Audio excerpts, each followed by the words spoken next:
ఆ సినిమా చేసేటప్పుడు దాసరి గారికి నా మీద విపరీతమైన ఇంప్రెషన్ వచ్చేసింది.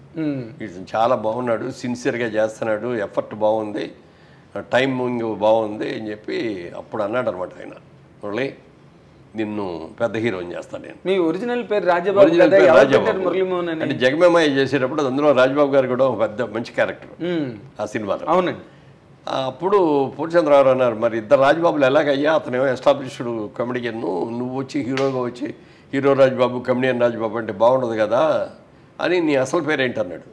మా నాన్నగారు స్వాతంత్ర సమరయోధుడు, అందుకని నా పేరు రాజా రామ్మోహన్ రాయ్ అని పెట్టారండి అన్న.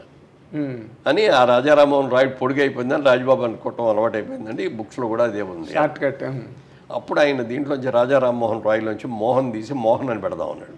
ఓకే అండి అని ఆంధ్రపత్రిక ప్రెస్ మీట్లో ఆంధ్రపత్రిక శ్రీనివాసుడు ఉండి, టిఆర్ శ్రీనివాస్ గారు చాలా సీనియర్, ఆయన అన్నాడు పూర్ణచంద్రరావుతో, ఏమంటే మోహన్ అంటే ఏదో కత్తిరించినట్టు ఉంది, పేరు ఫుల్ ఫెడ్జ్ లాగా లేదు, రామ్మోహన్ కృష్ణమోహన్ మురళీమోహన్ ఇట్లా అంటే మురళీమోహన్ బాగుంది అన్నాడు ఆయనే.